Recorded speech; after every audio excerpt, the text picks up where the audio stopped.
Okay, Mr. Ballen's video today. The title: The woman without a face terrified Germany for years. How the hell did she terrify Germany for years if she's not got a face? This is probably one of the most intriguing titles that Mr. Ballen's put out there. And I really want to know what he's going to do to the like button. I bet you thought I was going to say about the woman without a face then, didn't you? Anyway, if this is the first time being here, I've seen any of my reactions, then please consider hitting like and subscribe. Don't forget to check out Mr. Ballen's original video, and don't forget to check out Mr. Ballen's playlist on my channel as well. Appreciate that. Right, Mr. Ballen, the woman without a face terrifying people. What did you do to that damn like button? Today, I'm going to tell you two stories. Each of them, at first glance, will appear to be sort of a run-of-the-mill true crime story. Right. But they are not. Okay. I promise you, stick to the end of each of these stories, and you'll hear two very unique, very sort of unbelievable plot twists. But before we get into those two stories, if you're a fan of the strange, dark, and mysterious delivered in story format, then you've come to the right place, because that's all we do, and we upload 2, 3, even 4 times every week. So if that's of interest to you, please sneak into the like button's house and log on to their computer and email love letters to all of their work contacts. Also, please subscribe to our channel and turn on all notifications so you don't miss any of our weekly uploads. Okay, let's get into today's stories. Even Linda on the front desk too, from Wheeler Walker Jr., who he tells to you. You know what I mean? If you don't know what Wheeler Walker Jr. and this job is, then you won't know what I'm talking about. If you do, you'll find that funny. Right, let's go. Mr. Ballen, the woman without a face, terrorizing Germany. Let's go.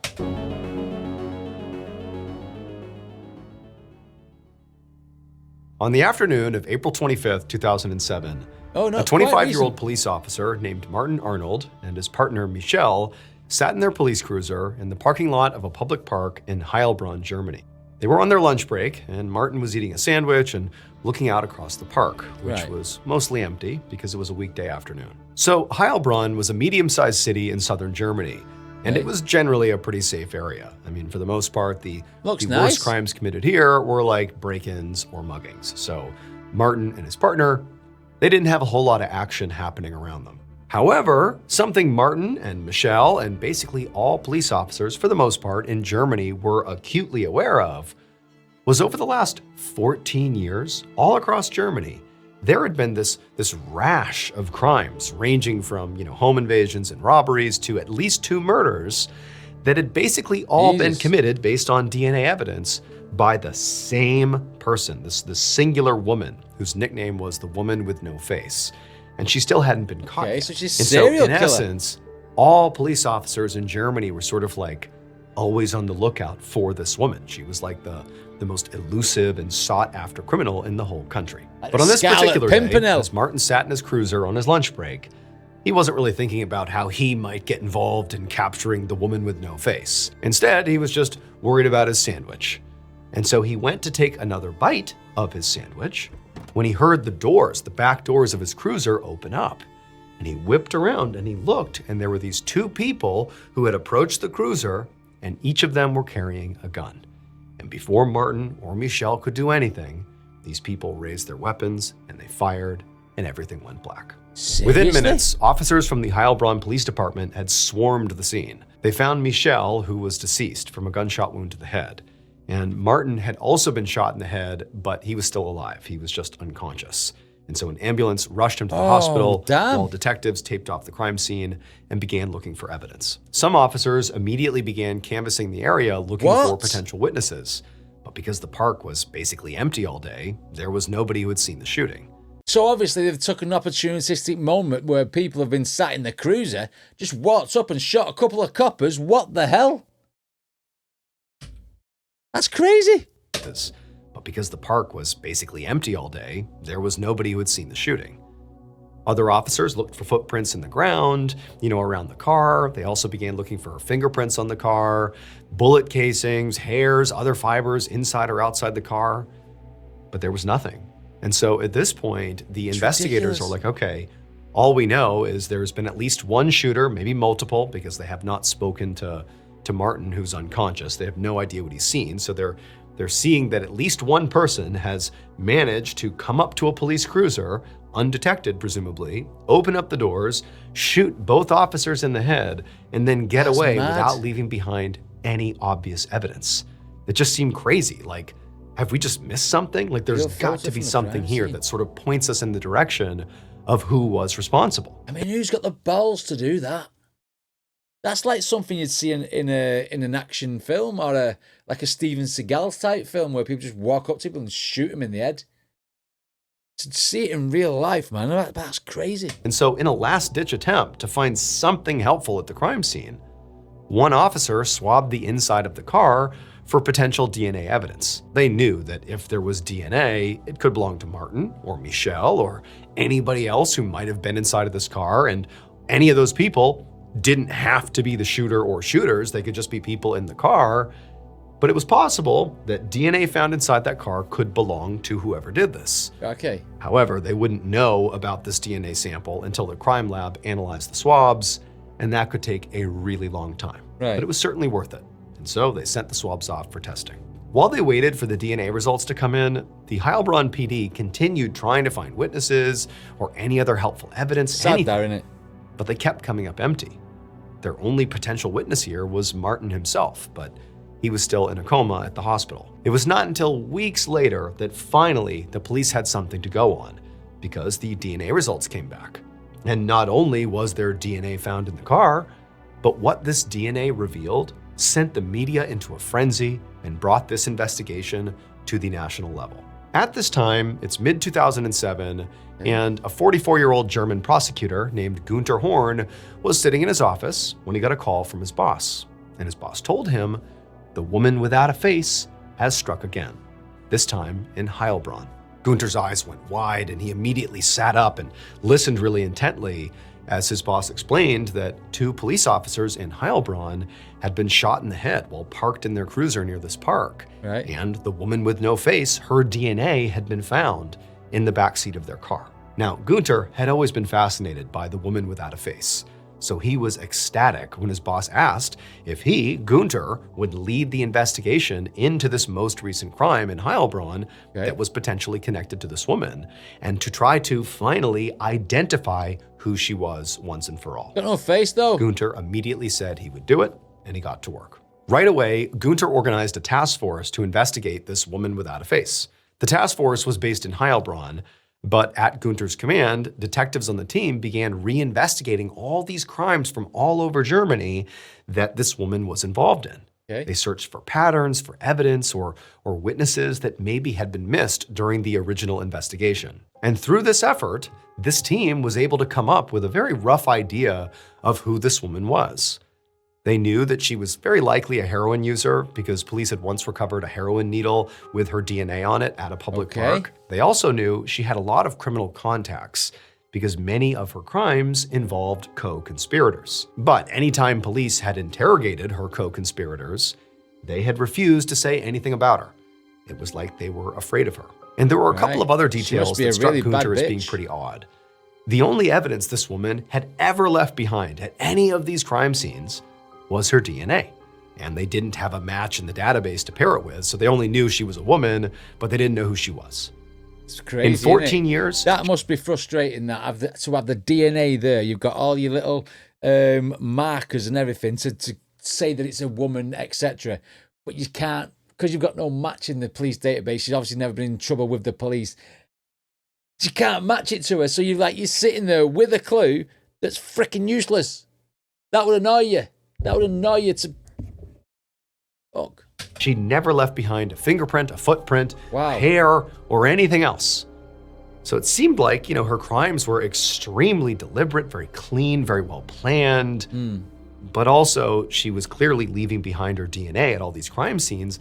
It almost seemed like that was her calling card. Also, what Günther and his task force discovered is that in many of the crimes committed by the woman without a face, witnesses described seeing what looked like a man at the scene, not a woman. And this was obviously weird because based on the DNA evidence, they knew unequivocally that their suspect, this woman without a face, was biologically female, not male. And so to Günther, unless, right, she's had a sex change, although her body will tell everyone that she's a woman, she may look like a man. Hence that drawing. You know what I mean?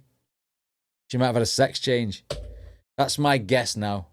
This woman without a face was biologically female, not male. And so to Gunter, it seemed like, maybe this man that was being seen at these crime scenes was just one of the woman's co-conspirators, or maybe the woman without a face dressed as a man to avoid being caught. Oh yeah, dressed. But it was impossible to know without a first-hand witness who had actually seen the suspect up close.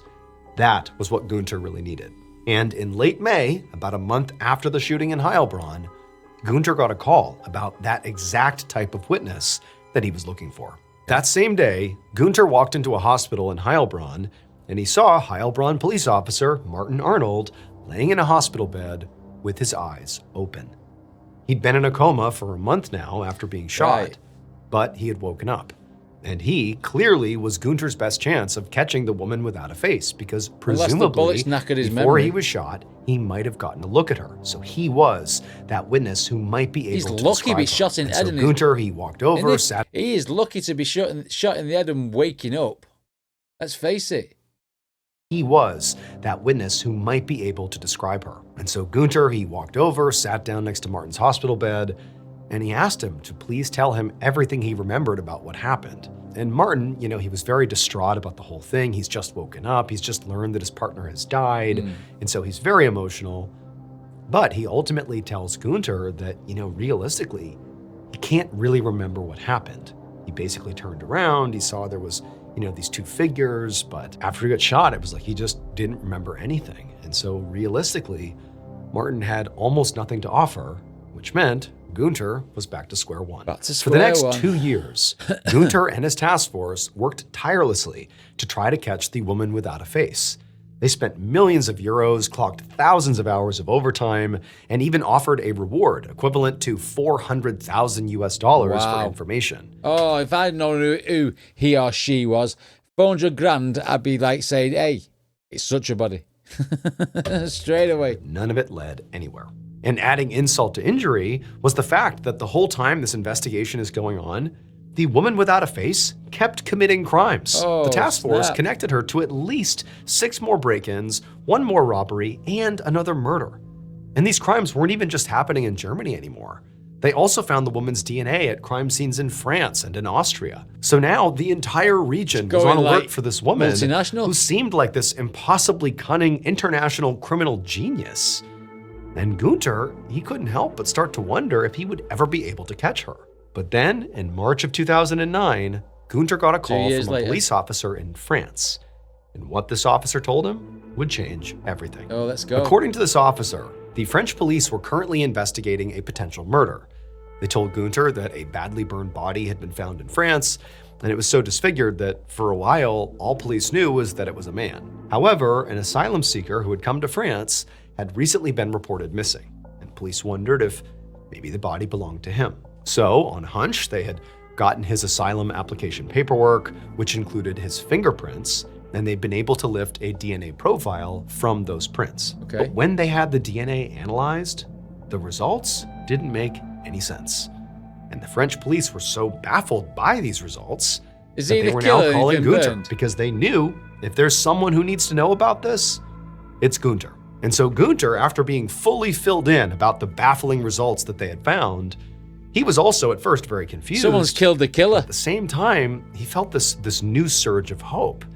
Because to him, it felt like, as bizarre as this was, maybe this was the break he'd been looking for the past 2 years. Maybe this was the time he was finally going to figure out who this woman really was. So he thanked the French police officer and then brought this new information to his team. And within just a few days, this new information from France did lead Gunter and his team to the woman with no face. It would turn out this woman, the international criminal mastermind behind dozens of crimes, including at least 4 murders, who had evaded capture for 16 years all across the entirety of Germany and beyond, appeared to everybody who actually knew her as a totally normal person. Like nobody suspected she was actually responsible for all these horrible crimes. She was a young woman who lived in southern Germany, who during the day she appeared to work at a factory, and at night she appeared to just go home.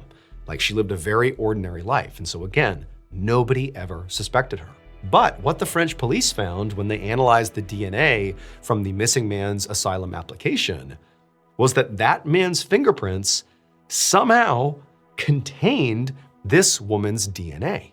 This was clearly impossible. I mean, primarily because the man was biologically male and the woman without a face was biologically female. They knew that. So even if the asylum seeker had secretly been this woman, that wasn't really possible. And so when the French police saw this, they knew they had to tell Gunther because he was in charge of the woman without a face investigation. And when he and his team looked into this, they figured out something shocking. It was precisely this woman's normal-seeming life, in particular, her very normal-seeming job at the factory, that made everything she did possible. Because at this factory, this woman sat on an assembly line, helping to manufacture the very cotton swabs that police use in DNA testing. On any given single shift, this woman would touch hundreds or even thousands of these swabs. So this is DNA's on the swab anyway.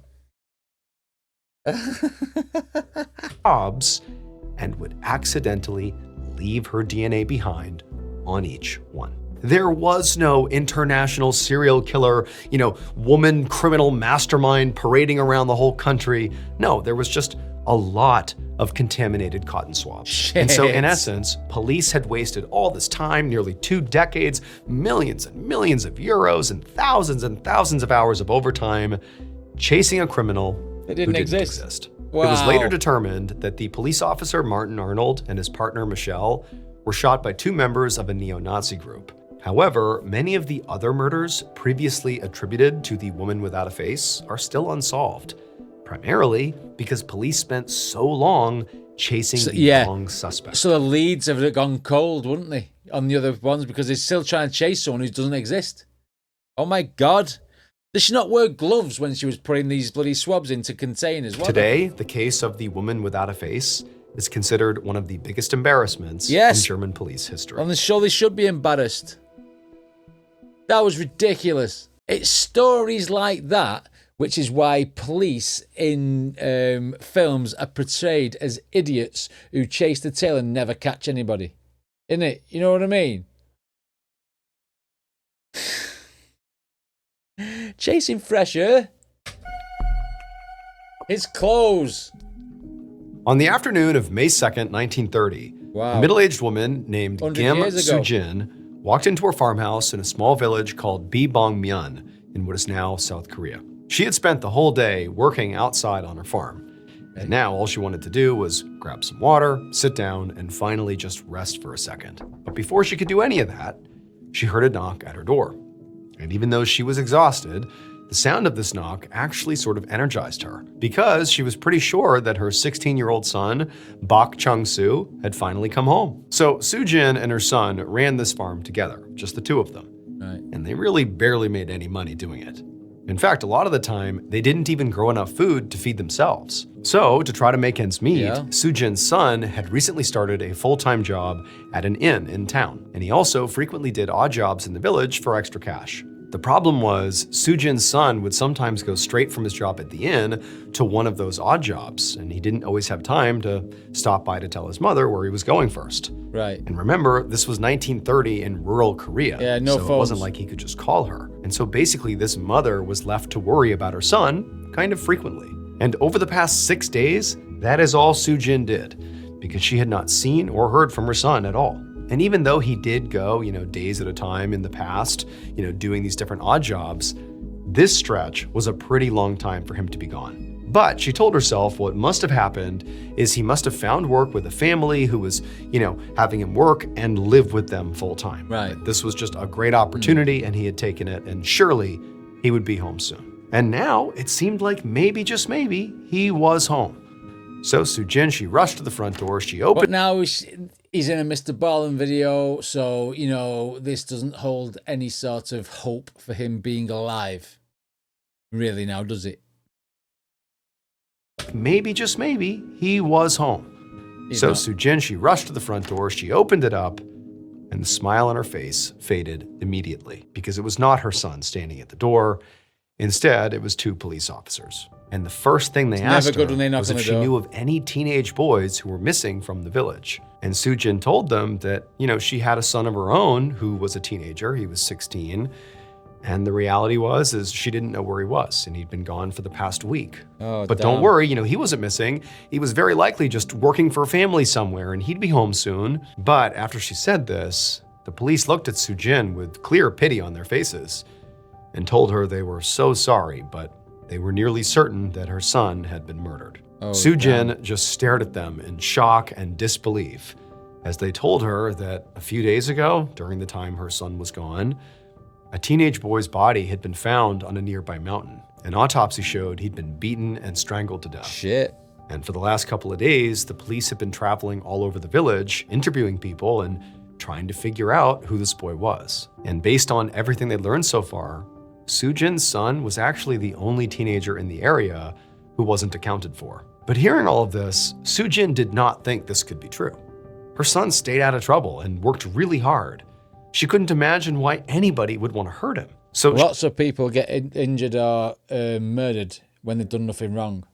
It's just sometimes wrong place, wrong time, isn't it? You know what I mean? Maybe it's one of them sorts of stories. But then again, Mr. Ballen did say there's mad twists at the end of this, so let's go. Trouble and worked really hard. She couldn't imagine why anybody would want to hurt him. So she just told the police, this has got to be a mistake. But the police didn't seem to think so.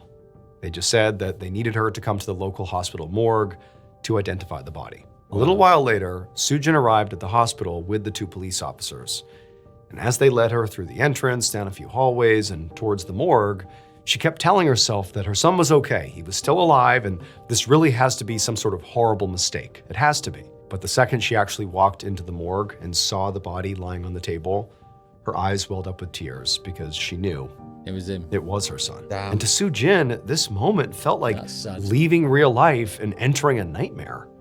Her son's face and body were covered in bruises and wounds, and he was very clearly decomposing. I mean, it was just awful to see. But as this mother is sort of just staring down at basically a parent's worst nightmare here, she noticed something strange. She turned to the police officers and she told them that this was her son, definitely. But the clothes he was wearing were actually not his. And for some reason, to Soo-jin, the clothes thing felt very important. So she started rattling off ideas for, where they could have come from. It was like her brain suddenly became fixated on this one aspect to avoid touching on the trauma. Maybe he joined a cult. They all wear daft clothes and stuff and make rituals and do stupid things, but maybe they've killed him. So,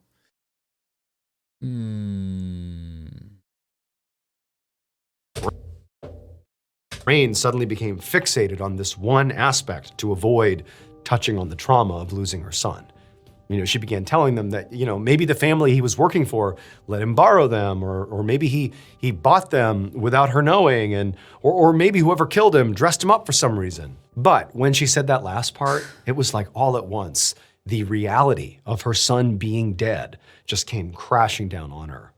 She started shaking. Before she knew it, she had collapsed onto the floor and was sobbing hysterically. Less than a week later, Soo-jin was sitting in her farmhouse, staring out her front window in a daze, when she saw the police walking towards her house again. Over the past few days, she hadn't heard any updates about her son's case, so she'd just been at the farmhouse all alone, trying to make sense of his death. But now, Soo-jin sees these officers, and so she goes right outside and she meets them and she asks them, do you have news for me about what happened to my son? And they tell her that she was likely going to have to sit down to hear this. Soo-jin figured it couldn't be worse than finding out your son's been murdered, so she said, okay, let's go inside. And so they went inside the farmhouse, they sat down, and then the police told her that they figured out who had killed her son. They told her they had not 1, but 2 people in jail right now who had both issued full confessions. What? Both of these suspects were people that Soo-jin's son, Chong-soo, had worked with at the inn in town.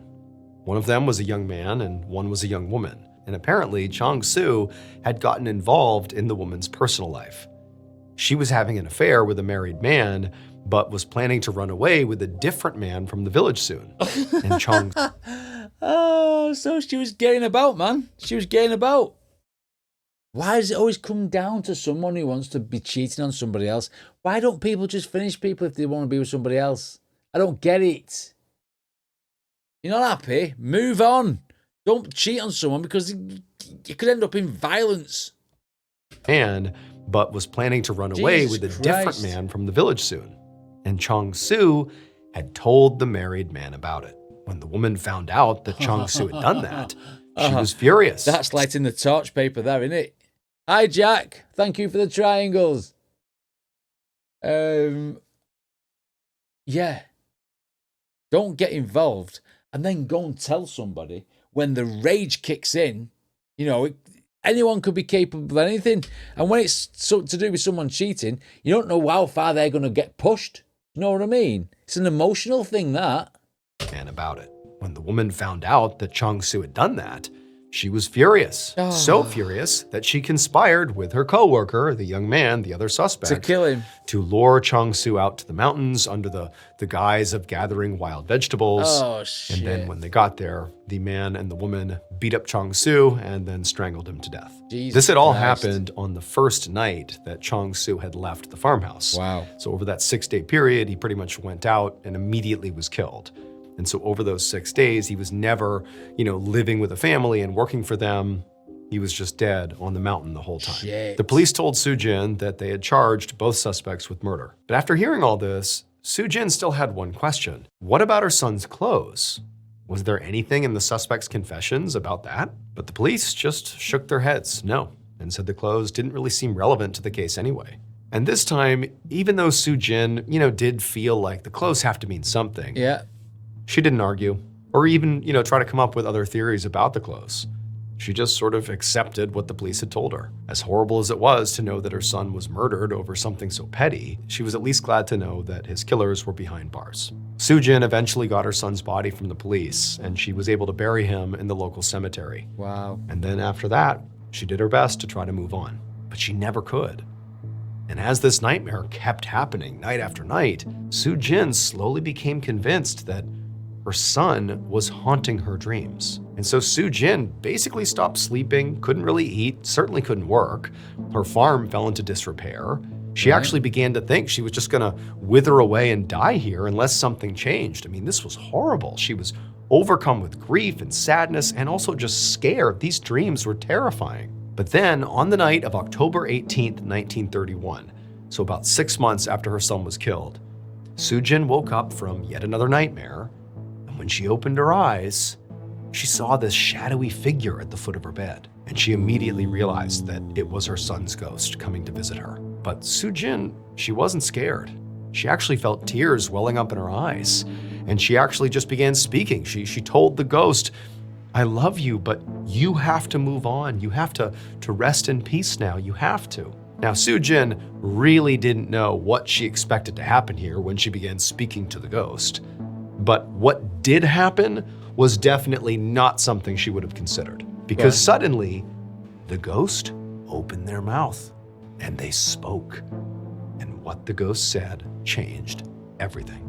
It would turn out Chong-su, Soo-jin's son, had been viciously attacked by that man and woman up on the mountain. They really had beaten and strangled him and left him for dead.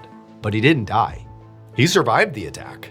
And when he came to, he fled the area because he was fearful if he went back home, they would finish the job. They would attack him. Who's did it, Mog?